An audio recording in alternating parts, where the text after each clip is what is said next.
morning and welcome to this webinar on growing cycle use, which is part of our Decarbonisation of Transport series. I'm Councillor Adele Morris. I'm the Deputy Chair of the Environment, Economy, Housing and Transport Board, and I'm also a councillor in the London Borough of Southwark. Before I introduce the session and the speakers, just go through the housekeeping. If you would like to ask a question, please use the Q&A function. And if somebody has asked a question that you like, you can upvote their question and it will move them higher up the list. This is going to be recorded today, this webinar. Hopefully it will be posted up on the LGA website in a week or so's time. And also the slides are going to be made available after the event as per usual. We're expecting about 180 people today. So if they all turn up, there's potentially going to be a lot of questions. So please get your questions in early. You can start asking them as soon as you've heard the first panelist, rather than waiting until all the panelists, and then we've got a better chance of getting through them all. So last year, the LGA, just like many councils, declared a climate emergency.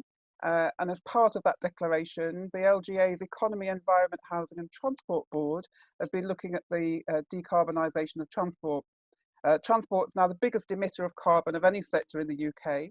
And if we're going to reach our target of net zero emissions by 2050 or sooner, we'll need a fundamental transformation of the ways that we move.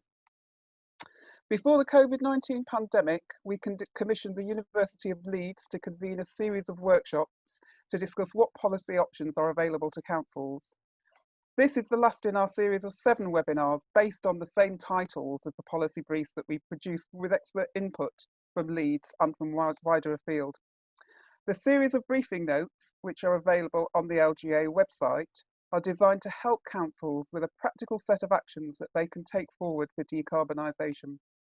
From understanding how to set achievable timescales through to implementing measures that will help people change their travel behaviours. We hope that councils find them useful as we work towards our net zero goal. This work was themed around avoid, shift and improve.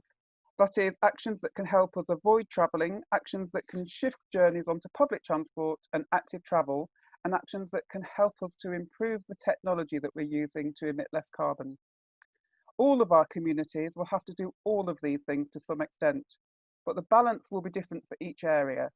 Some places will need to focus on improving emissions from cars, others will be able to move towards greater use of walking and cycling. The right combination for each community is best decided locally. The COVID-19 pandemic has forced us all to re-evaluate how our transport networks operate, but they've not altered our commitment to reaching net zero. Recovery from the crisis must be compatible with our decarbonisation ambitions, and our briefing notes are mindful of both the new reality we are in and the opportunity we can grasp as part of a green recovery. Cycling needs to play a much bigger part in everyday travel if rapid progress to a zero carbon transport system is to be achieved.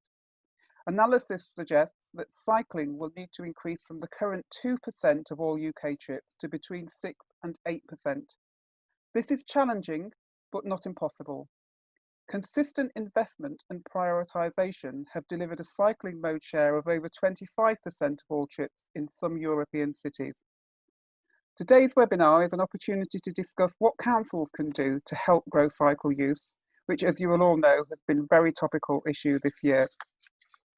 I'm delighted to have with us this morning Professor Greg Marsden, who is the Professor of Transport Governance at the Institute for Transport Studies at the University of Leeds, Katrina Swanson, who is Senior Planner in Transport Planning at Arup, and Andy Salkhead, who is the Cycling Coordinator at Leicester City Council. So now I will hand over to Professor Greg Marsden, please. Thank you. Thanks, Adele.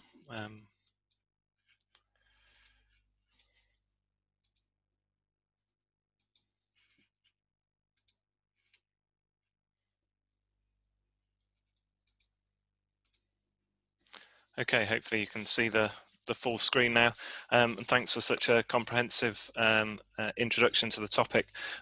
Just like to thank my collaborators, as this is the last of our 7 webinars, Morgan Campbell, Kadambari Lokesh, Richard Walker and Gillian Annable, all of whom have had a hand in all of these different reports. But today we're focusing on growing cycle use. The government's gear change document, I think, did a great job in setting out the many reasons why cycling and walking are such great things to invest in, whether that's health and well-being, cutting congestion, improving local economic vitality, and air quality.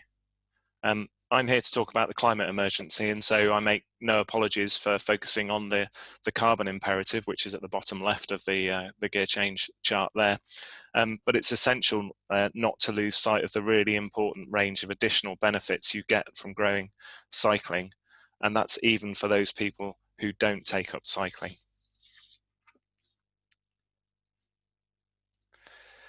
So you will have seen the announcement recently for a commitment to a 68% reduction in all emissions across the economy by 2030. In the 2 decades to 2020, surface transport made almost no progress. And so we have to bend the curve and bend it quickly. And as we set out in our carbon ambition briefing, what matters is the blue area below the curve. It's a carbon budget that every local authority in every country has. So if you start slowly, if you follow the black dash line rather than the green dotted line, then it's really difficult to see how you will be able to catch up. So start slowly and fail quickly. So in reality, this is going to mean reductions in emissions of somewhere between 6 and 10% a year, and perhaps more, and that across the UK. If you're an authority that thinks it's going to be difficult to achieve that, then in effect what you're saying is that one of your partner authorities is going to be able to go faster to make up for your shortfall. So the pressure is on everywhere. We've reached a point where things are going to get very difficult and more rapid, and some might say more radical action is going to be required. As Adele introduced, there's no silver bullets. There never have been in transport. Action is required across all different policy areas in a different mix in different places. So reducing the amount that we travel. The Climate Change Committee suggested reductions in driving of between 9% by 2035 and 17% by 2050. The avoid measures, working from home during the pandemic, for example, for those parts of the economy which can. It shows that some of this can be done. Shift is reducing the amount of miles travelled by car and more being done by other modes of transport, and we're obviously here to talk about cycling today. And improve is the move to electrification, with the announcement that by 2030 we'll have phased out the sale of pure internal combustion engine vehicles. These are all in and of themselves major challenges, but we have to do them all at the same time. So it's going to be tricky. If we look at yesterday's report by the Committee on Climate Change, this is for the transport sector, and it looks at the balance of where the emissions reductions are going to come from in the pathway out to 2050. And I've put a vertical blue line there on 2030, just to give you a feel of what the overall balance for the UK looks like between avoid, shift, and improve. So if you think that electric vehicles will be the thing which ride to the rescue in the short run, the electric vehicles are the pale green area under the curve. In between now and 2030, electric vehicles will offer less than 50% of the reductions which are required. The purple line at the top is reducing demand for travel by car, and that can include mode shift and reducing the amount that we travel. So there is a lot to be done in the early period to make sure that we make ourselves on the right pathway. We cannot just leave it to electrification.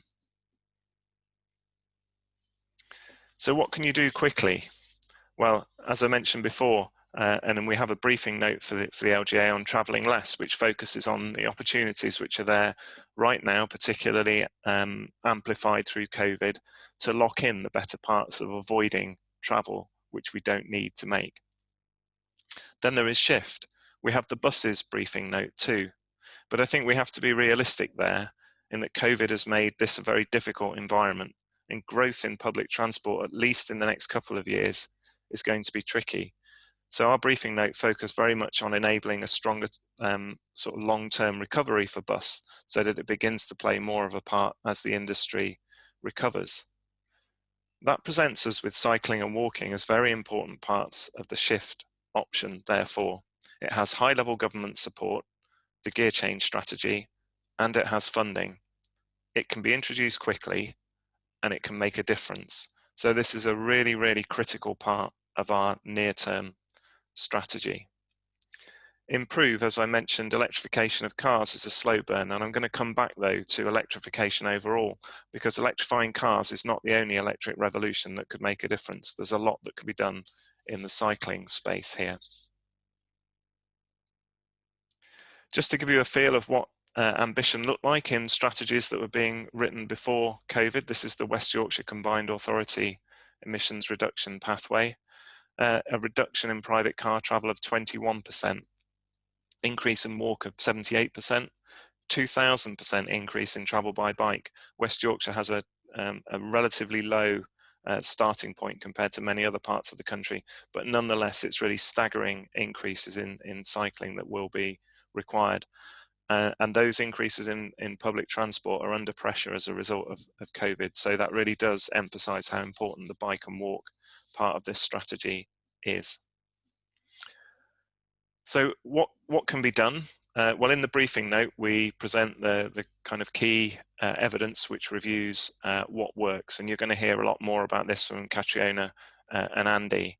But none of this is rocket science, and the evidence is relatively clear on this. First of all, if you want people who don't cycle at all to start cycling, they need to feel safe. That's not to say that those people who cycle now don't have a right to feel safe too, but if you want people who don't cycle to start cycling, they need to feel safe. That means segregated infrastructure and low traffic speeds on roads that don't have segregated infrastructure. This also matters to those who cycle for leisure now, who we want to make it more mainstream for, to make it part of their everyday choices. Connecting places is the next theme. Routes need to be direct and they need to serve the places people want to get to. Things like filtered calming, bi-directional bike lanes in one-way streets, all of those things can help make journey times by bike easier, as does the construction of a network rather than a series of separated stretches of route. And we need to think about it in totality. So facilities to store bikes safely at destinations, for example, also matters. I'd like to point to you to the tool which is on the right-hand side. I'm sure many of you will have interacted with it already, but it's the propensity to cycle tool developed by Robin Lovelace at Leeds with many other collaborators. It's currently focused on the commute and the journey to school as its key data sources, but it works out for you which parts of your local authority have the greatest unserved potential for cycling. Where does it look like you would most likely be able to generate more cycling from? And you look at your cycling levels relative to the infrastructure which you already have. So the example on the screen at the bottom there shows the bike lanes in Oxford. This tool is free to use, so please have a go with it. And finally, although not the easiest of all, is creating a cycle culture. It's less easy to identify what it is you do to achieve this, but people see that by what's being done, by politicians standing up for difficult decisions. They see it through doing. What do cabinet members do? What do the council leadership do? Is it car parking outside your town hall or bike racks? Special events, car-free Sundays, sky rides, every opportunity to make cycling appear more normal. And finally, I added maintenance. This is a measure of whether cycling is really taken seriously. So 75% of people in Copenhagen cycle all year round. They have an extensive program of winter maintenance. You'll hear more about what to do from Catriona and Andy. And whilst I've been emphasising the real importance of getting on with this now, because there are quick wins, it's also a long game, and you'll hear more about this from the Leicester experience. I really hate the argument sometimes that I hear, which is, well, we're not Copenhagen, are we? Copenhagen today was not always like that. So the top image there is the same road that you can see on the bottom. That was what it looked like in the 1960s. It had car-dominated streets, but it made the choice not to build bigger road solutions, but it invested in cycling. Every year and every scheme, engineers are instructed to make sure that they incorporate how to improve cycling. So slowly but surely, over 3 decades, it resulted in a transformation in cycle use. This is a decision for the long term about the sorts of places you want to create, not just a short run opportunity because there's funding available. So a note on electrification, I just wanted to point to the need to move all of the excitement away from Teslas in the electrification debate. E-bikes and e-cargo bikes are more transformative to the potential to shift modes than swapping an ICE car for an electric car. Researchers from one of our parallel research projects, CREDS at the University of Leeds, found that e-bikes, if you use them to replace car travel for feasible journeys, could, in theory, cut carbon emissions by as much as 50%, around 30 million tonnes per year. Even replacing just 20% of car miles that could be travelled by e-bike with e-bikes would mean 4 to 8 million fewer tonnes of carbon emitted. That's somewhere between 6 and 12% of the overall emissions burden. I've included some links to reports which are out on this and more recent ones on e-cargo bike uptake. Again, this is not a panacea, but we need to find the use cases where this does work as quickly as we can. And my final content slide before I sum up is to think about where you're targeting. So cycling and walking typically looks at trips up to, say, 5 miles. That's 65%, as the chart shows, of all of the trips that we make. It's nearly a fifth of all of the carbon. With e-bikes, you move into the 5 to 35 mile kind of distance band. And as the chart here shows, this is a map of Yorkshire from the CREDS report, the main benefits that you would get from e-bikes come from outside of the big cities. And this is one of the themes that we've had in these LGA webinars. Yeah, but we're not in the middle of a big city. We don't have an extensive public transport service. What can we do? Well, actually, e-bikes do have the potential to make quite a significant difference, but obviously it requires some of the investments that I talked about before. So we know that cycling interventions work. We know what kinds of cycling interventions work best. It's an area of the decarbonisation strategy you can get on with. It has governmental support and funding. And for the other reasons I mentioned, you can't afford to wait. This is a climate emergency and we need to treat it as one. Thank you. Thank you, Greg. I'm now going to move over to Katrina Swanson from Arup for her presentation. Thank you.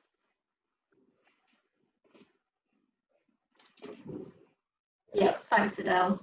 Hi, everyone. My name is Katrina Swanson. I lead on walking and cycling for Arup in the northwestern Yorkshire.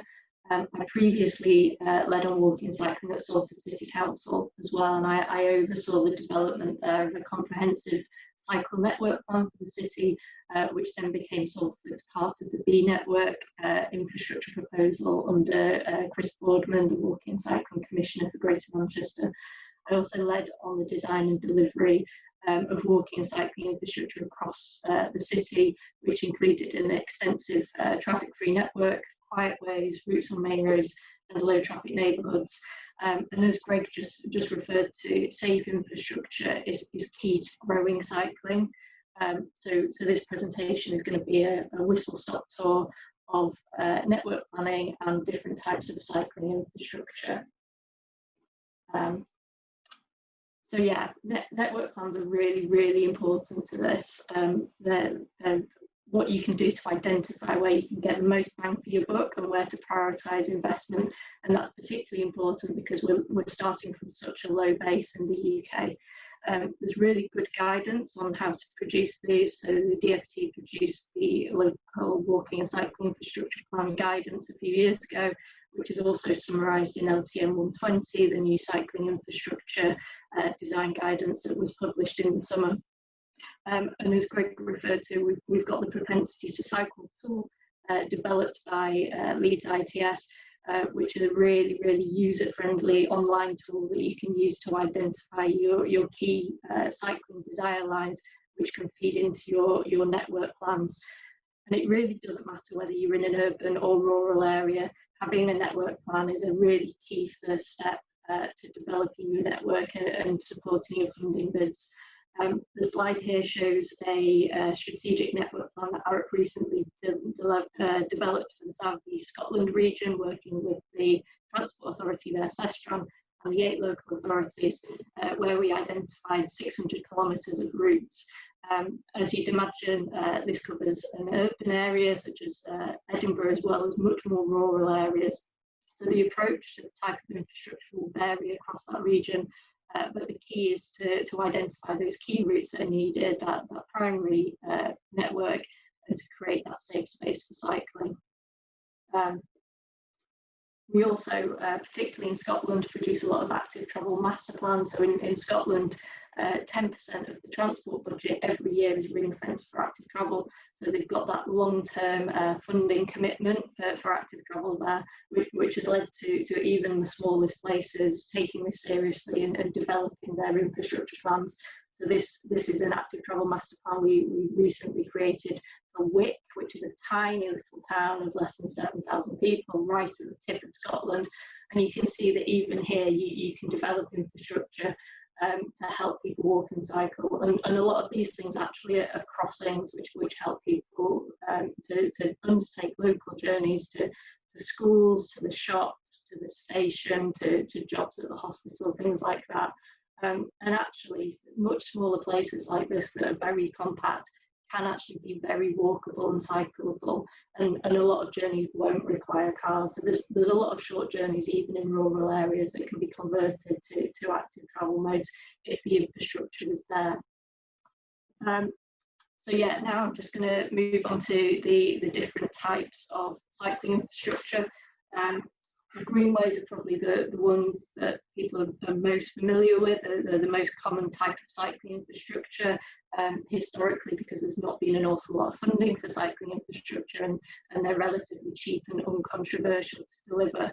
But what I'd say is it's important to get that network plan in place first, so that you can actually identify which of your potential traffic-free routes to prioritise and work out which ones actually will serve those local journeys and enable mode shift.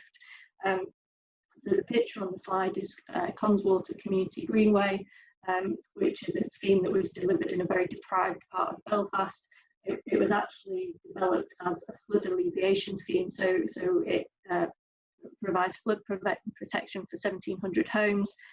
It restored 5 kilometres of river, but it also created 16 kilometres of traffic-free routes, and plus 7 bridges and a public square. And it provides huge benefits beyond active travel. So it provides that flood resilience, it improved biodiversity, it provides space for people to go on their leisure time, to go jogging or walking or cycling, gives people access to the green space, provides mental health benefits, but then also really connects into local communities, to shops, to schools, and enables lots and lots of short trips to be done by walking and cycling. And research by Queen's University Belfast showed that the potential economic return of this scheme is £500 million, which is more than 12 times the project costs. So it has those real kind of benefits for people. And this project in particular is a really good example of getting it right, both at the network level, but also at detailed design. So it's a really inclusive, accessible scheme. You can see from that image, it's a nice wide bound path. It's got street lighting. There's no barriers at the access points. So that route can be used by the whole community year round. And it's a really, really good example of how it can be done. The next example is cycle tracks on main roads, and this is probably what people think about when they think high quality cycling infrastructure. And this example is one of Cardiff's cycleways, which is a nice protected bi-directional track. The UK has got a small but growing number of high quality schemes like this. They can be expensive and controversial to deliver because they usually need road space to be reallocated from cars.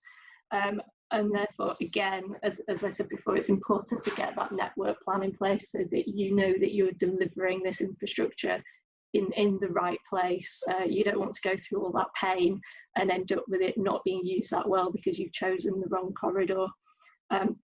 Although these schemes are more expensive than greenways, they're still very, very good value for money, especially compared to road building schemes. But again, as with the traffic-free network, it's so important to get the details right. So they need to have continuity across side roads, they need that protection to continue, and you need to not give up at the junctions and provide protection there, which I'll show some examples of slightly later as well. I know there's a lot of people in the audience who are in more rural areas who might be thinking that that approach just doesn't apply to us, we can't do that.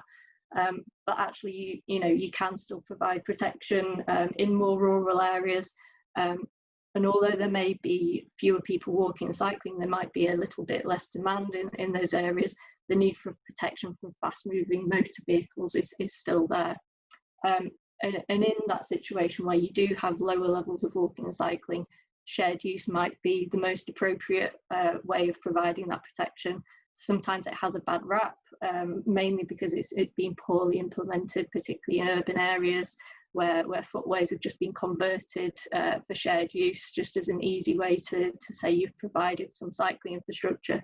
But out in rural areas where walking flows in particular can be quite low, providing a high quality shared use facility along a busy road like the one in the image shown can be the right thing to do, as long as it is designed properly for cycling. And that means that basically it becomes a cycle track that pedestrians can share with cyclists. So it needs to have that continuity across side roads. It needs to be wide enough. It needs to be well surfaced. And then another way of providing protection for people cycling is quiet ways and cycle streets, which basically reduce the volume of traffic on those streets to provide that safe space for cycling on the carriageway shared with vehicles. A bit like shared use paths, these sometimes have a bad rap, usually again through poor implementation. So it might be that a street's been signed as a quiet way, but actually the traffic volumes and speeds are too high to make it safe. The example shown on the slide is the Taff Embankment in Cardiff, which was Wales' first cycle street. This is part of the Taff Trail, NCN8. Most of that route is traffic free, but at this point people have to come on the road. And previously, as you can see in the image on the top left, it was really parked up. It's really close to the city centre, and there was a lot of commuter fly parking on that street, which meant it was busy. There was a lot of car doors opening. It wasn't a pleasant place to cycle. As part of the Greener Grangetown scheme, the road was completely transformed, as you can see in the image on the bottom right, and that image isn't a staged image. That's just what it looks like on a Saturday in the summer, because it's just a really attractive environment that's very well used. So yeah, that commuter fly parking was taken out, double yellow lines on one side of the street, resident parking permits introduced on the other side. The carriageway was narrowed right down and then further visually narrowed using a rumble strip down the centre. 20-mile-an-hour limit was brought in. Much of the through traffic was eliminated.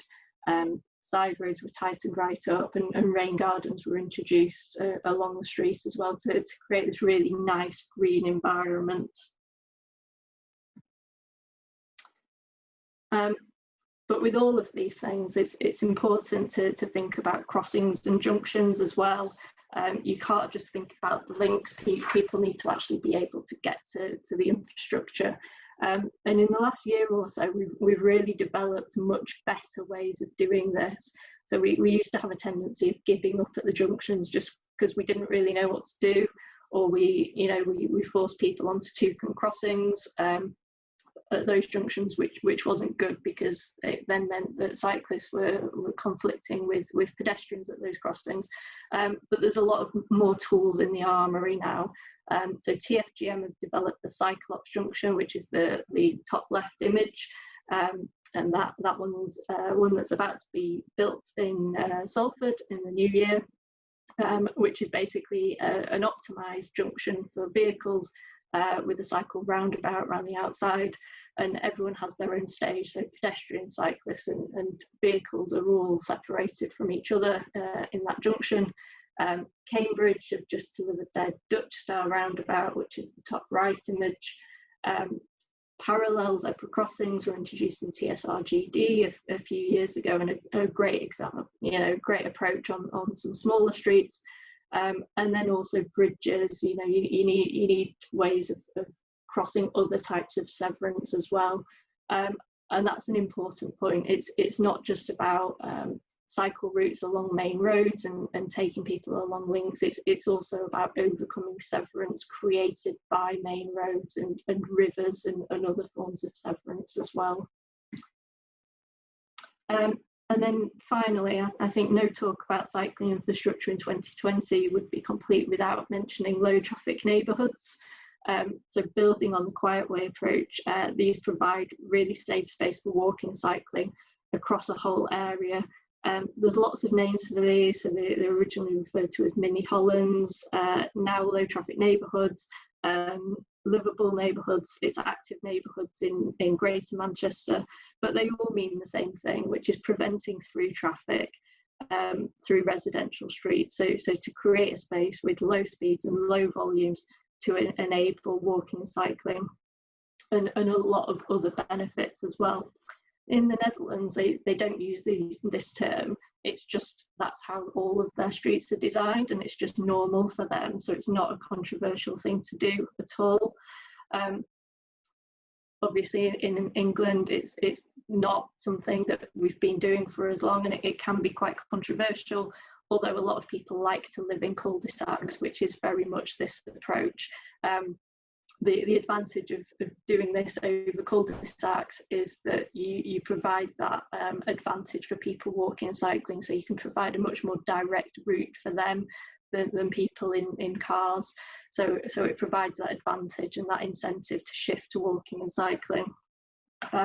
This example is Greener Grange Town in Cardiff, which is part of that TAF embankment scheme that I showed you before.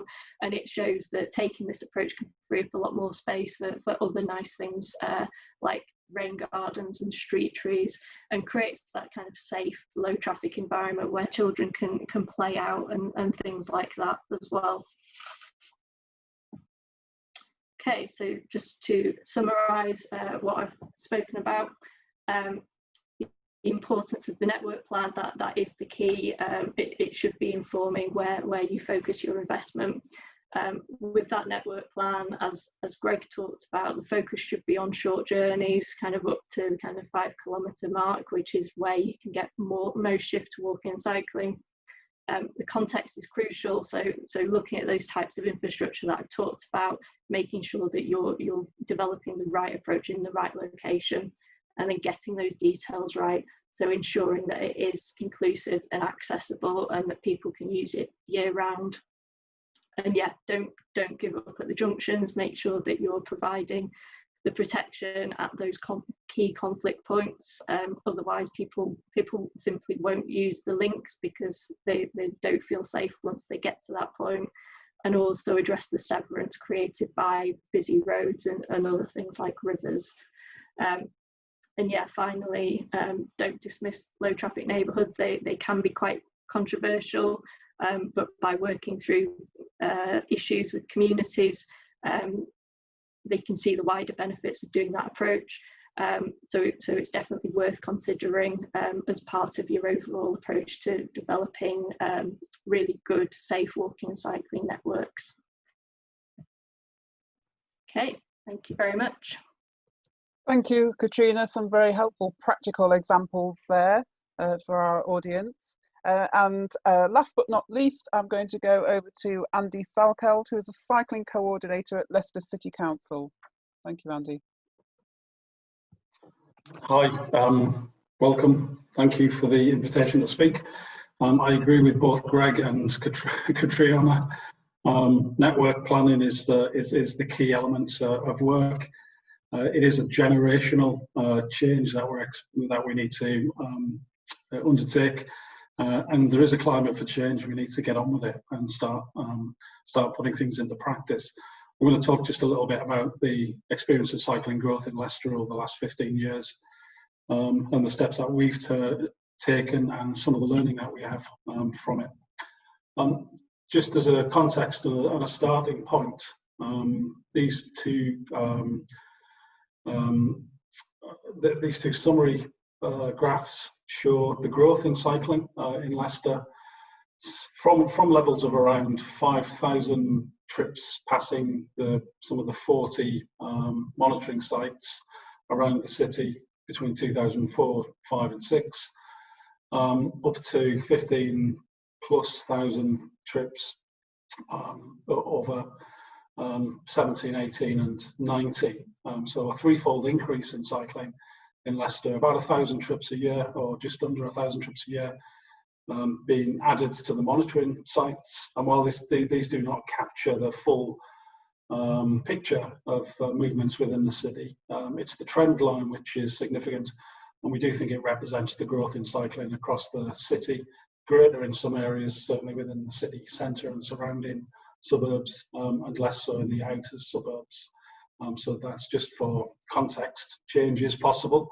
We are experiencing that in Leicester, and we do believe that we will meet the government targets if the trajectory continues forward.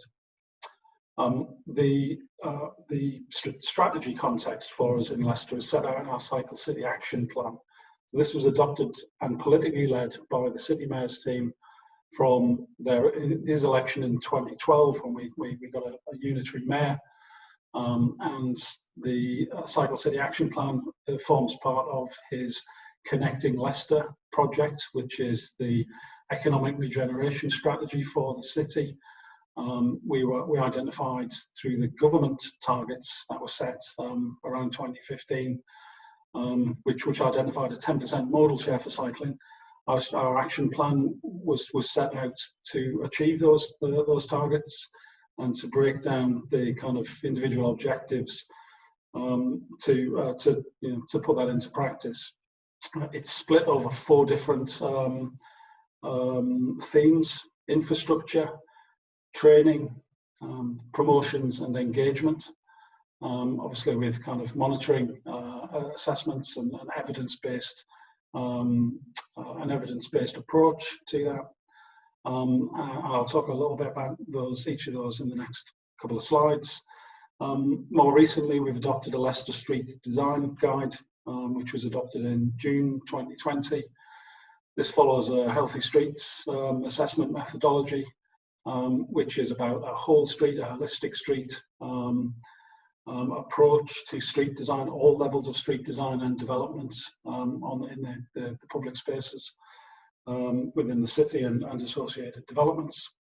It's available. They're both available on the City Council website under the City Mayor's key strategy documents pages. If you can't find them, get in touch and I can send you those and talk to you about them. Some examples of the work that has inspired. So this is one of the schemes which was built over the last 2 years, following that Healthy Streets methodology, putting that methodology and typology into practice to make the street assessment. It's changed what was previously a standard 7.5 metre wide street, which was had been built in Victorian times to service factories within the city, has been changed into a public plaza with level surfaces, with seating, with greenery, with full permeable access for cycling, and an environment which is welcoming to people and not designed around cars. That's the kind of key strapline to the work of the Connecting Leicester programme. It's about designing for people in our city for the 21st century, and not designing around the movement of goods or the movement of people with motor cars, which is very much 20th century thinking in Leicester. This is one of 8 of the newly created or significantly refurbished public squares within the city. They're linked by 4 kilometres of traffic-free streets through the pedestrian zone, and surrounded by another 4 kilometres of low traffic streets, primarily in and around the city centre, which was the starting point for the developments, this generational change that was being implemented within the city.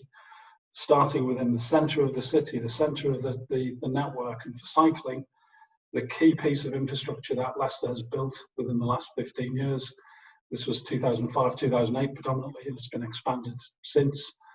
So that key piece of infrastructure, which knits the network together and makes it possible for people now to, from the inner suburbs at least, and parts of the outer suburbs, to cycle continuously within traffic-free environments and with comfort, and safety and convenience through the heart of the city. So targeting some of those, for Leicester, 60% of trips, which are with under 5 miles and currently done by motor vehicles, targeting the mode shift for some of those trips. 80% of everyone who works within Leicester, 80% of everyone who is employed in Leicester work within the city, and nowhere within Leicester is more than 5 miles from the city boundary. So there's a huge potential shift to walking and cycling, as well as integrated public transport where we're able to implement that. So just going back to those key strands within the action plan, training is a key component part. Leicester was, like a lot of cities, in 2003, 4, 5, we were training tens of young people to train predominantly on playgrounds, and not dealing with the environment which had been created at the start of the 20th century. Bikeability came along. We were on board with that at a very early stage. Some of the children that are shown in this picture are 400 young people here as part of our annual schools ride. They're an element of the now 2,500 young people who get 8 hours of training each day, and the output of that is in terms of the numbers and the capacity and the experience of cycling in an organised and scaled up way across the city. And that is training which is now available to adults, people with special needs, and through outreach projects in different communities and neighbourhoods within the city. It's really important that we've adopted a kind of cycling as a life skill, cycling as a literacy approach. It's a way of navigating the built environment of the city. Even if you're Filbert Fox, in this case, the Leicester City Club mascot, who's our kind of mascot for the training within the city, and it buys us into the goodwill that brings on a Premiership football club. And Filbert Fox can ride a 2-wheeler bike now. We taught him that as well. So that was really successful, and it's an important part of the building blocks within the city. Just thinking about promotions through the Cycle City Action Plan. We've taken an approach which is about integrating the promotion of cycling with other elements of cultural change and representation within the city. So these are just 3 examples from last week. On the left-hand side, there's a construction site within the city which has gone up as part of a new development. Craftworks, which are a local graffiti team and organise an international graffiti festival every 2 years. They were commissioned to do the painting on the hoardings, and they were looking for themes. Because we have a dialogue with them and a relationship with them, we were talking about street use and trying to represent active travel and the street scenes that we want to achieve and the people who we want to achieve them with represented. So they've added that to the billboard effectively, which will be up for 10,000 people a day around a particular site on a main arterial route into the city, and it represents what the city is about and wants to be. In the middle, you can see Santander Cycles Leicester. This is an all-electric bike share scheme. It will be the largest all-electric and docked system, a purely docked system within the city. Within the country, which we're launching in the springtime. It's been implemented currently. The docking stations are being constructed as we speak. The 500 bikes that we'll be starting with are being put together, and we're working with a very significant and serious and scaled up social inclusion project to make sure that access to those bikes are available to people who need them most, essential workers during the COVID crisis as part of the resilience planning, and a public launch which is about identifying cycling as part of the civic kind of representation of what the city enables. It's the one form of public transport that city council can own currently, which is an interesting, at least an interesting context. And it's a lost lead of micro mobility into the public transport market, which has long been lost by local authorities, and an interesting evolution and development technologically and organisationally at the current time. On the right hand side, the Red Light Comedy Club, that just illustrates the way that we try and integrate cycling in all aspects of the cultural and festival celebration events within the city. Every February in darkest, coldest Leicester, there are 80,000 people visit comedy clubs in normal times. Obviously, it'll be significantly different in the next 2 or 3 months.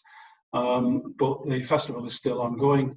We work with bike shops to have comedy events, so that even though it may be dark and cold and numbers may fall off the scale in winter time, particularly when the weather's poor, we still have a representation that cycling is part of the fabric and the facilities within the city. In terms of engagement, this is a photograph from our city ride with British Cycling leading. But the important thing about this is not the one-off. That it's a one-off event, and it kind of showcases Olympic riders. It's twofold, really. It's threefold. It's the engagement with the 10 to 12,000 family cyclists who come out when it's safe to do so and demonstrate the political mandate within the city and a representation that people are interested to ride bikes where they feel comfortable and happy to do so. The other thing that it represents are partnerships with the major organisations, the football club, the major retail centre, High Cross in the city, De Montfort University, whose beautiful campus this is, and it also represents 50 plus local organisations, all of whom support the Cycle City Action Plan, and all of whom are part of putting on a major event like this. And it's very much around engagement as a mainstreaming element within the city. They're all the good stuff. The things that we're also challenging with, I don't want to get carried away and sort of just paint it really, really beautifully. We have day-to-day issues within the city, and we inherit. This is an inheritance of the 1964 Transport Plan. Conrad Smigielski, who also did the planning for Leeds and a number of other cities, and his colleagues at the time, they were planning and they were building for car dependency within cities. They had the right intentions, but they chose the wrong cul-de-sac transport choice that bound the UK cities in particular and other parts of the economy into car dependency for 50 years. That's why it will be a 50-year or a cross-generational change that we need to undertake, and that's why we should be getting on with that now with a sense of urgency, because it will take a long period of time to make the change. This, fortunately, was the removal of the Belgrave flyover, which this whole junction and gyro rotary now without the flyover still operates with the same level of capacity used in modern transport, and we've converted the road space to wider pedestrian routes, and in this case, a kind of centralised two-way cycle track, and made a sense of place and connectivity through cycling and walking to replace the context of that infrastructure inheritance. Our health and wellbeing surveys also indicate that we have lots of other issues to deal with within the city. I won't go into them in detail, but you can imagine that deprivation, social and economic deprivation within a city like Leicester, and the diversity of that deprivation has very significant impacts on some communities.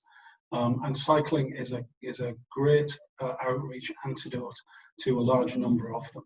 I'm sure you all have very similar contexts within the cities within which you work. Another thing I just wanted to highlight as well over the last 12 months, so that most of what I've talked about there is prior to COVID, but what has happened over the last 12 months has been very significant and a consequence of the plan, of having a plan, an action plan, and having a sense of direction with clear political support and a sense of infrastructure, training, promotions and engagement approach. So before the government announced its support for the Emergency Active Travel Fund, Leicester had already introduced the month before key worker corridors. We were running from the start of COVID a bike aid project, which was supplying cycles to health workers primarily and other key workers to help them get to work, because they were previously dependent on public transport use, or they were previously dependent on sharing cars, and they could not get to work. And that was a big concern for the resilience planning within the city. We were able to address that. We've given away 500 free bikes to key workers. We fixed another 700 key bikes in that process. We didn't rely on the government's voucher scheme, which I could wax lyrical about the feelings of that particular scheme. But from that growth within Leicester and listening to the people we were working with, they were clearly saying, we've got the bikes, we've got the need, we don't feel comfortable riding on the roads, even though 50% or 60% of the vehicles have moved, because we're not used to it and we can't deal with it, and the remnant vehicles are moving very fast. So the City Council's introduced, or did introduce over the summer, 11 miles of protected cycle tracks and cycle lanes, and these pop-up cycle lanes. That's a 30% increase in our cycle track capacity within the network. We did that within 3 months, and we're now going through a process of solidifying that and making that step change more permanent. And we're not experiencing the kind of negative feedback that does seem to be influencing government policies at the moment. And I think it'd be really interesting to pick up with in the Q&A is whether that's a reality in other cities. There's a list of references which I included in the presentation slides, and my contact details are there if you would like to get in touch and discuss any specifics anymore. I'll hand back to Greg. Thank you.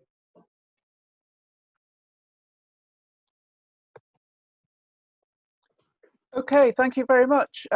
Some really interesting presentations there, covering a whole range of different approaches, as it were.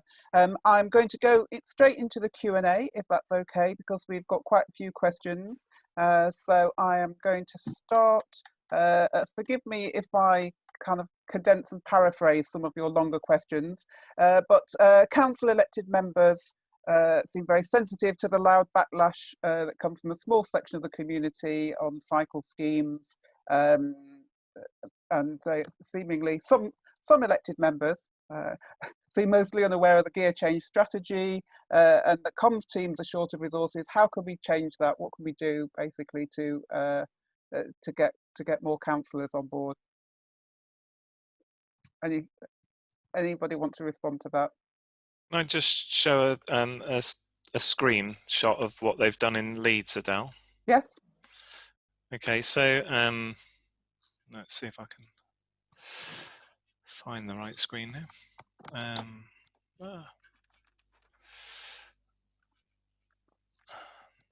Of course, I don't include myself in that description at all. Yeah, so hopefully you can see the screen now with lots of red and orange dots on it. Yep. Can you? Yep. Yeah. Yes, so this is the Commonplace platform which they use in Leeds. So there will always be people who object to cycling schemes and other changes which take space away from cars, and you will hear from them. But what they've done in Leeds is to say, right, well, let's give the people who want some infrastructure the chance to tell us what they want and where they want it, and also to give other members of the community to feedback and say, well, actually, I don't think that will work for the following reasons. So there's a very public debate going on here about what's needed and what the issues might be. And I think that provides a hugely important backdrop for councillors to say, well, actually, on balance, you know, I've got a lot of people here who are saying we need this. So I think that's a really great example. Yeah, we use Commonplace in Southwark actually for the same thing. Andy, you wanted to come in? Yeah, we use the Widen My Path website, which is a counterpart to Commonplace, and we've found the same. A lot of engagement, a lot of positivity, you know, a lot of good tips from people, a lot of requests from people, and it's a really useful platform for public discussion. Katrina, did you want to make a comment as well? Yeah, thanks. I mean, I think sessions like this are really good. I mean, I know there are a lot of councillors signed up for this, and I think the more councillors can take the time to educate themselves about this issue, it will really help to grow that political will. But also we do have some great councillors across the country who are, you know, thought leaders in this area, and I know that there's quite a few who are really willing to go out and speak to their peers, and I think that's a really good way of doing it. You know, I think it's easy to kind of listen to consultants and officers talking, but councillors are under a lot of pressure from their communities and their residents, and they really need to hear from councillors who've done this before and done it successfully. So the likes of John Burke and Councillor Clyde Lokes, who, you know, they've been there, they've got the t-shirt, they've come out the other side, you know, particularly Clyde Lokes in Waltham Forest, where they actually managed to increase their majority there. You know, I think that will really help to build the political will and get councillors to understand that this is the right thing to do, and it's only a very small, you know, vocal minority of residents who don't want these things. The rest of the people are largely supportive, and, you know, all the research that Sustrans and others have done on this is that people do want safe space to walk and cycle. And just to add to that, Katrina, I think you touched on that very crucial element, which is getting re-elected. So you know, you mentioned Clyde, who obviously has increased his majority. There might be different reasons for that, not just this, but that is, of course, what a lot of elected members feel. So getting that message to those elected members that you won't necessarily lose the next election just on the basis of that. Andy, you wanted to come in again on that. Yes, thanks. Yeah, that's been the experience within Leicester. The city mayor has been re-elected following the first phases of his Connecting Leicester project. He increased his mandate. There wasn't a backlash politically. He speaks, and his team speaks, particularly Councillor Adam Clark, who's the Deputy City Mayor. They speak and advocate very much in support, and I think absolutely agree with Katrina. That is something which is happening, and it's a debate which both officers as technocrats, members of the public and advocate groups, and political leaders are looking for and involved in at the moment, and it's very useful. Thank you. And I've just had a little private note from one of our officers who's on the call to say that the LGA is also looking to do some further work to support councils with this, because we do member peer support and whole council peer support on a whole range of things. So just to add, actually, that they're particularly looking for examples from areas that have had success in market towns. So if you're on this call, or, you know, other panelists or delegates, and you want to let the LGA know, please do. Okay, I'm going to go on to the next question now, which is the media have a campaign of othering cyclists. What tips do the panel have in normalising the use of the wonderful bicycle? Anybody can answer that, don't mind. Andy?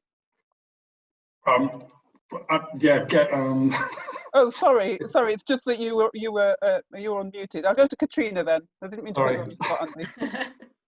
Thanks. Yeah, I'll speak whilst Andy thinks of something to say.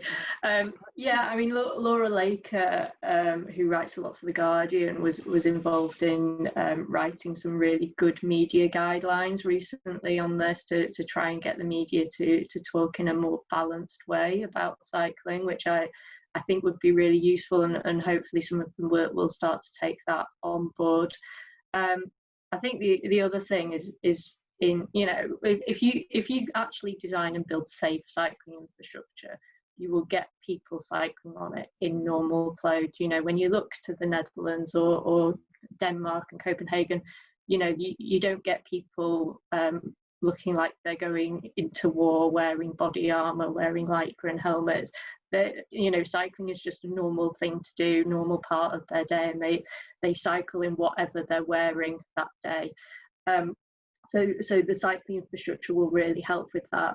But also when we're promoting cycling, it's important to get good images of that show the diversity, and Andy showed some brilliant images from Leicester of that, of, you know, people of all ages, all backgrounds cycling, and also, you know, your mascot, and I know you said that you've taught him how to ride a two-wheeler now, but actually it's really good to see it on a tricycle, you know, to see those non-standard cycles and get people to understand that it's not just, you know, white middle-aged middle-class men on fancy carbon fibre road bikes. You know, cycling is for everyone, and you can do it on any type of cycle as well. Thank you. Andy? Yeah, I've thought of something to say now. Yeah, no, I absolutely agree. Yeah, I mean, adapted bikes, three-wheelers, four-wheelers, hand cycles, they're an important part of the mainstreaming work that we've undertaken within the city, and every organisation should seek to represent.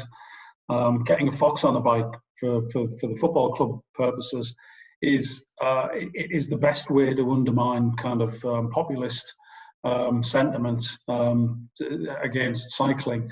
If the local football club mascot is leading out kids who live locally, teaching them to ride, it undermines anyone who steps in pretending that it's somehow the car-dependent few are the majority within the city, when, you know, the car-enabled people, or the cycle-enabled, or the pedestrian-enabled, or public transport-enabled are what we all do. So it does help to do that. I would say as well, it goes back to this conversation or the question and theme of engaging political leaders and having civic debate. Social media has grown exponentially. The populist kind of sentiments within mainstream press won't necessarily go away. But because we're having those debates publicly, and because we're engaging with social media and all elements of media and representation, and not afraid to have those kind of conversations and grown-up debate, it mitigates against louder voices and negative voices. Thank you. And I think at the end of Greg's presentation, he mentioned something about leading by example as well, and you know, sort of whether or not your town hall has got cars parked outside it, whether or not your local councillors, MP, etc., are promoting cycling or using it themselves. I think, Greg, did you want to come in on that?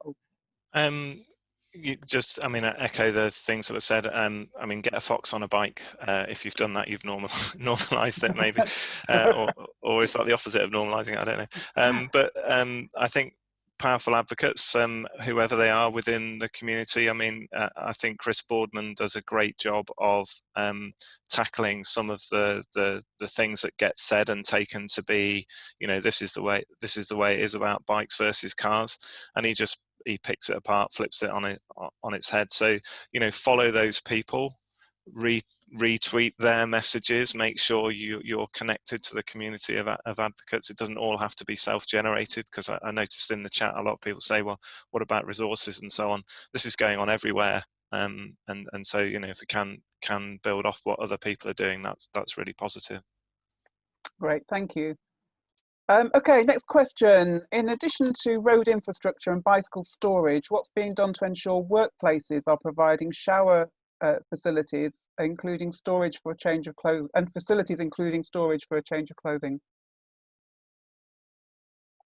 I guess that's a kind of planning issue. Katrina? Yeah, I can briefly pick that up.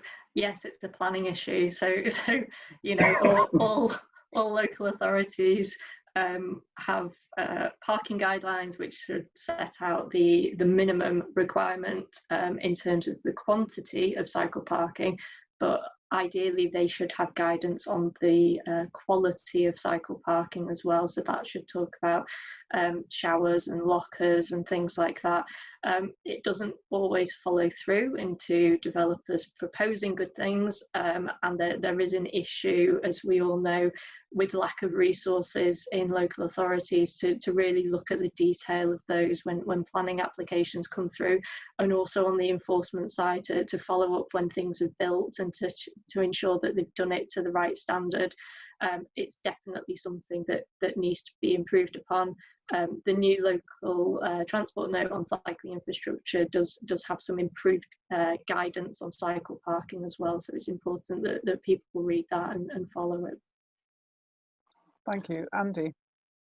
Yeah, as well as I guess those constraints or the sticks in terms of planning, developments, enforcement, there are also carrots that local authorities can and do offer to businesses. Through our access fund from the Department for Transport, we offer grants, small grants of up to £5,000 in terms of match funding for sustainable transport improvements to businesses. And they're predominantly used for things like cycle parking storage, installation of showers, the purchase of small fleets of bikes, or bespoke cycle storage solutions. There are those kind of incentives which can and are made through local authorities to support businesses. And we're looking at some significant potential offers. We're bidding for some initial potential offers around the development of the bike share, which we'll be launching in the springtime. Okay, thank you. There's a question actually sort of following on from that, which is what pressure has been put on government to support local subsidies to effectively reduce the cost of purchasing cycles, adult tricycles, and in addition, what can be done to provide secure and sheltered storage for cycles, including recharging points for electric cycles. And in terms, so you've just talked obviously about the workplace issue, but I'm not sure whether this is referring to the wider public, the kind of, or the individual. Yeah, perhaps I'll just explain a little bit more. There is a government initiative at the moment, a bidding process called the e-bike extension fund. Local authorities can bid for between £50,000 and £250,000 to support access to electric bikes, specifically the experience of electric bikes, and the opportunity to overcome the immediate barrier of the cost of electric bikes. The research suggested in that is that there is a level of interest and awareness around electric bikes, but there's a lack of experience within the UK, possibly because of the lack of general culture of cycling, which is inherent in the cities and towns in particular, which can be overcome, and there can be a step change. So that, it's very much nudge theory and financial incentives that are available. The downside on it, for anyone who's interested in making an application, is that they need to be submitted by the 18th of this month.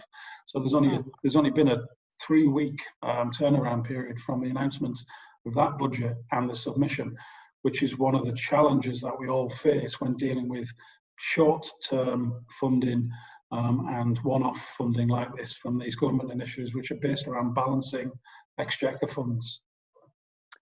Yes, that's common with all kinds of grants and funds that they make available. The turnaround time, by the time they've got it out, got it publicised, the deadlines are looming. Okay, next question. Milton Keynes meets many of the recommendations in having a safe, segregated, direct and interconnected cycling network. Well done, Milton Keynes. But as a resident, I find the network unpleasant to use as it isn't well maintained and riding on most sections is pretty uncomfortable. How can we avoid problems like this and ensure ongoing significant user-guided funding? If I could come in, if you look at the places that really take this seriously, this is a core part of the highways function, and it's properly folded into budgets and planning. It's not what have we got left over to spend on cycling. So for me, I think this is one of the measures about whether you really take it seriously, and if there's money available to put stuff down, if we're not going to look after it, it's not a good long-term investment. So that's what I've seen in the places that have done it well. It becomes part of what's normal, that maintenance would be dealt with. Okay, thank you. Andy? Yeah, there's also a level of kind of constraint on unconstrained car use in Milton Keynes, as and in places like Harlow, Stevenage, the Newtown towns and cities which were built on that kind of basis. doesn't constrain the immediacy and the convenience of vehicle dependency. So that puts the benefits of places like Milton Keynes into a different kind of context. In Leicester, which is a medieval city, we've got that level of constraint, and that level of constraint has gone hand in hand with the enablement around walking and cycling for those shorter distance trips. The maintenance issues are absolutely key to it. So I would agree that maintenance needs to be, plus routes need to be safe, they need to be lit, they need to be secure, and antisocial behaviour will put people off as well. So it's a holistic approach to that shift. Okay, thank you. Okay, next question. What would you say is a feasible distance for someone to commute or travel on an e-bike? As an avid cyclist, I'd consider 8 miles the greatest distance I'd be willing to commute by bike, mostly due to comfort reasons. So I'm surprised that e-bikes are considered to reduce journeys in such a range of 5 to 35 miles. Anybody want to comment on that one? I could probably just clarify the 5 to 35 bin is just a bin that was used in the National Travel Survey rather than one that necessarily meant that I felt people would be cycling up to 35 miles. But I mean, I think the answer to that question is it really depends. And that's, I think, what we need to build into our thinking. There are some people who will be prepared to cycle longer distances. 8 miles would be a great thing if that started to become a normal distance. So I don't think we should make any assumptions. For some people, like on an e-bike, 4 miles might be a long journey. I think Catriona had a hand up. Yep. Thank you, Greg. Yeah, I mean, in my experience, e-bikes don't particularly make cycle journeys that much quicker, unless you've got a really steep hill that you go up, that you go really slowly up, and then it'll speed it up a bit. But when I've used e-bikes, my journey time really hasn't improved that much. So I think it's more about kind of making cycling more accessible rather than massively increasing distances that people go, and particularly flattening out hills. So for example, I've got a site visit to do this afternoon, and it's to quite a hilly bit of Greater Manchester. So I'm borrowing my husband's electric bike because it'll just make it much more pleasant. And that's the key thing for me. All those barriers that people talk about to cycling, like it's too far, it's too hilly, I get too sweaty. E-bikes just solve all of that, and I do really think they're the future. And I'm really looking forward to the funding coming through from government and enabling a lot more people to try out electric bikes. Thank you. I think just on that as well, the map which Ian Phillips and Gillian produced showed there's not much to be gained in urban areas. It's actually the journey time benefits, I think, as Catriona was saying, would come if we had a better set of networks outside of urban areas where you've got fewer interruptions on the route. I think that's where the e-bikes don't offer you a particularly big journey time benefit. So definitely agree with that. Thank you. Andy? Yeah, I would agree. I mean, in the context of the Santander Cycles Leicester scheme that we're opening, it's the benefits of electric bikes are around accessibility and reliability.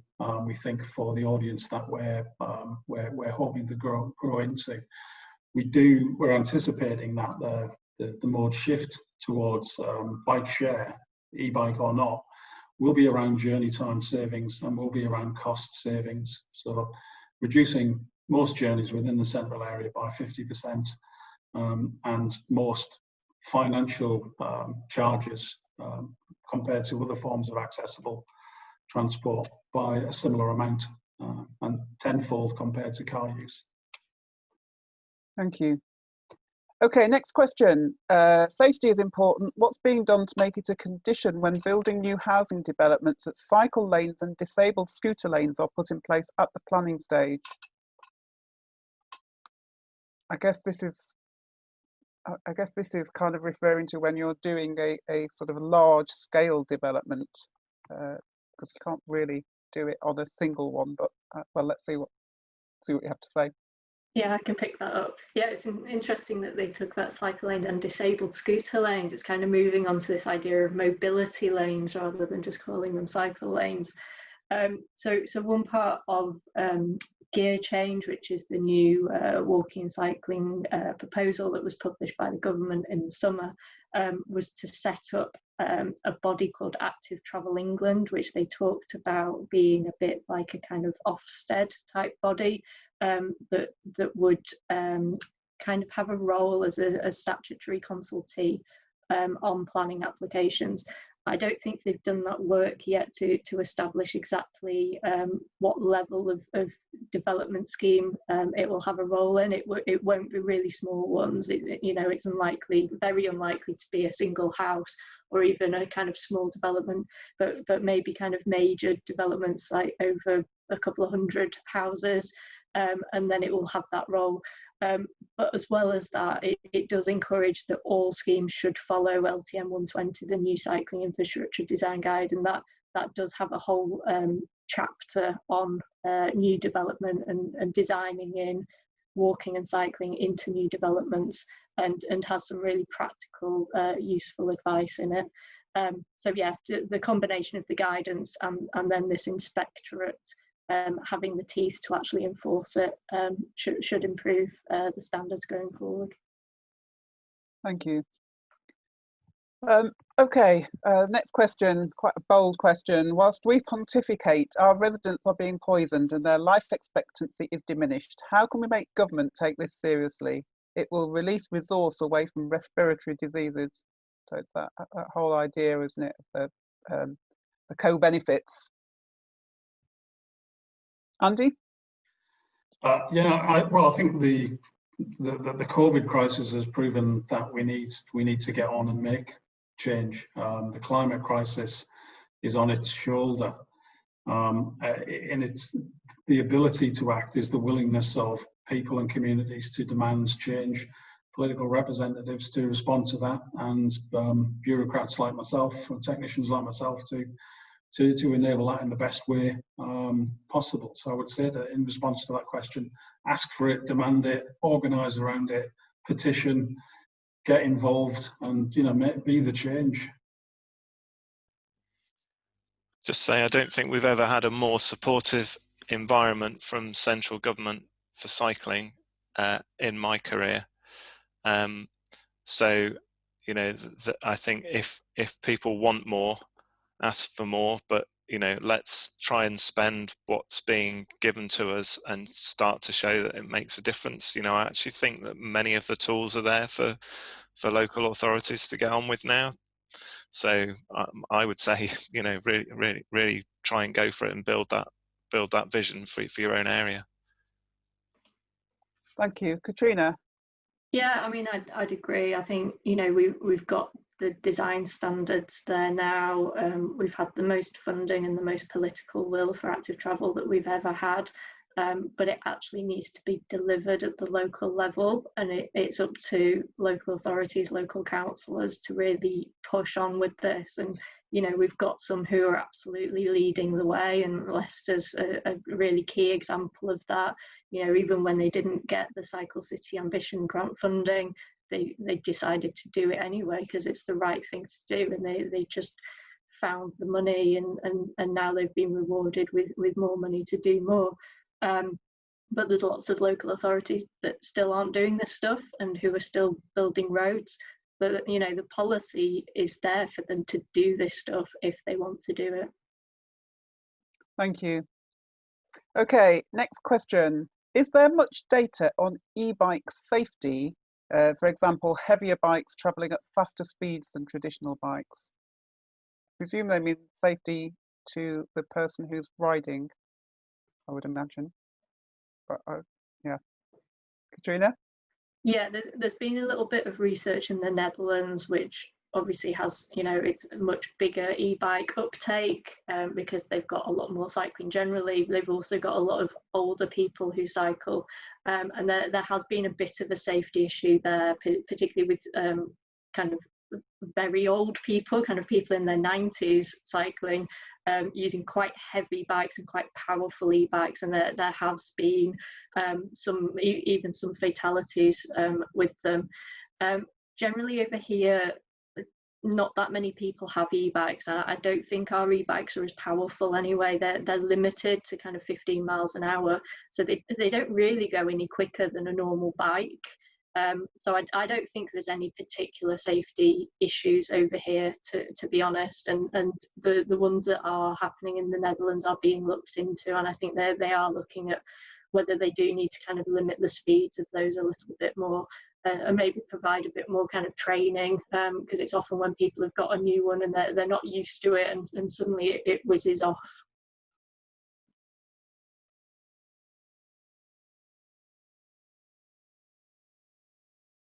Sorry, I was muted. Next question. Is there any research that looks into the age profile of an area in relation to cycling uptake? So Cambridge and London are cited as examples of cycle cities. How much of this cycling success is down to the relatively younger age group? Has there been any research into age profiles? Greg? Oh, sorry, Katrina. Yeah, I'm not sure this necessarily answers exactly that question, but there has been research done into kind of underrepresented groups in cycling, and Arup and Sustrans have actually done quite a lot of joint research together on this, and certainly kind of older people are definitely underrepresented in cycling. I think with Cambridge and London, there's higher cycling because there's been investment in cycling infrastructure. So Cambridge, they've been building a lot of protected infrastructure recently, but actually for a long time they've had a lot of modal filters in that area, which creates a quite safe place to cycle, and also private vehicles are very, very restricted in their city centre. And then again, London have obviously been investing a lot in cycling infrastructure, and what we find from looking at countries that have invested in cycling is that you do get a much wider age profile of people cycling. So, over 50% of kids cycle to school in the Netherlands. You also get a lot of older people continuing to cycle, and you don't really see many kind of mobility scooters over there because people use cycles as almost like mobility aids. So I think that is, it's key to it, create safe, accessible cycling infrastructure, and your population of people who cycle will look much more like your general population in your place. Thank you. Yeah, I'd suggest looking at the work of Rachel Aldridge. She breaks down the usage by different age groups, but I think what Katrina is saying is right. If you look back at our data, it probably won't look particularly good. The question is, how do you change that for older people so it becomes more of a feasible activity? And there are lots of good examples of training groups and cycle buddying to build up confidence in all sorts of different user groups who want to come back to cycling. Thank you. Andy? Yeah, I would point to two pieces of research. Leicester was part of the Understanding Walking and Cycling Research Project, which is from 2011, with some colleagues from Leeds, Lancaster University, and Oxford Brookes. That was really important to our understanding of the issues and the demographics, demographic implications within our city. More recently, public health colleagues have carried out health and wellbeing surveys on a biannual basis within the city, which kind of illustrate the reality of people's levels of ownership in terms of cycling and their experience of walking and cycling on a daily basis. And they're quite significantly different from national trends and national assumptions around what the barriers are to cycling within our city, and that may be the case in other cities. So I would urge people to talk with their public health colleagues around that kind of detailed local research, and certainly take a look at the Leicester examples, which are available on the City Council website if people are interested. That's great, thank you.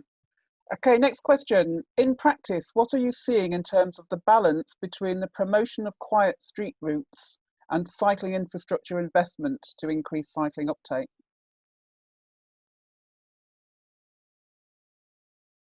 I presume they're talking about sort of quiet ways versus kind of full-on segregated lanes. Perhaps that's what they mean. I'm not sure.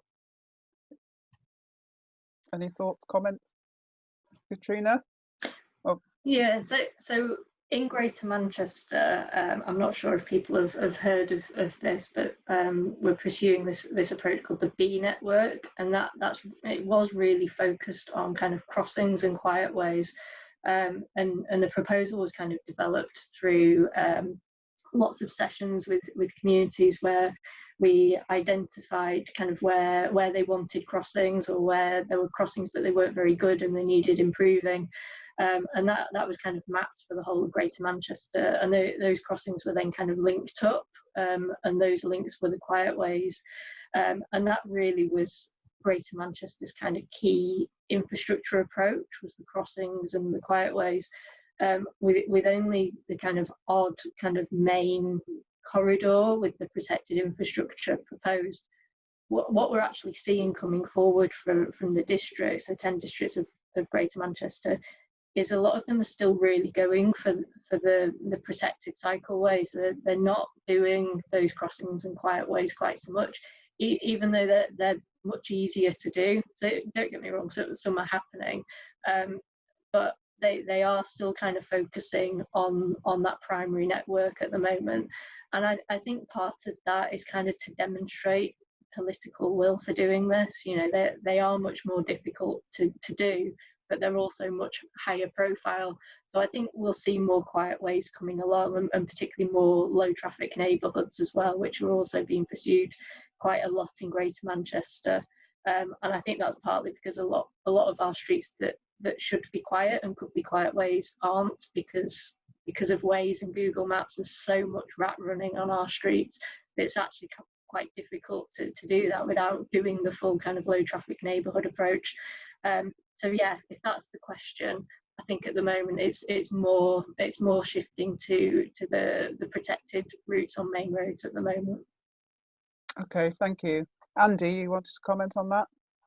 Yeah, I would say that it's a bit of a movable feast. It's a bit of a roundabout.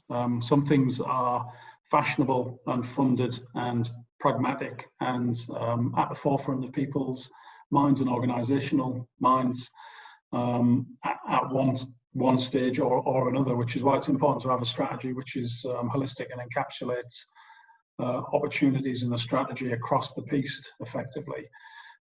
Certainly in Leicester, we're moving forward with Transforming Cities funding at the moment, which is arterial corridors. We're moving forward with the pop-up cycle lanes, which is active travel fund corridors.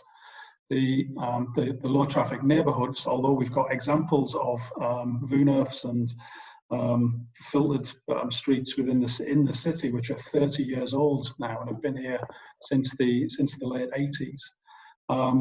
We're moving forward with them a little bit slower at the moment. There's a bit of reticence and a bit of political concern, which is echoing what the noise which is coming out of North London and the considerations that the DfT have been making around the objections that the leading politicians have been making to them about the things they're dealing with and the controversy around low traffic neighbourhoods in some places. Things change, and we have to be adept and adaptable to winning the battles that are in front of us that we can win, moving forward with those. And I think it's just part of the landscape and the long in the tooth story for people like me. Thank you. Okay, now the last three questions that we've got here are all about where do I get information from. So I'll read them all out. What grants are available for LAs for increasing cycling? Because I think you've all touched on there being grants. Do you have a link to the government e-bike funding that you were talking about? And is there a link to the Leicester strategy?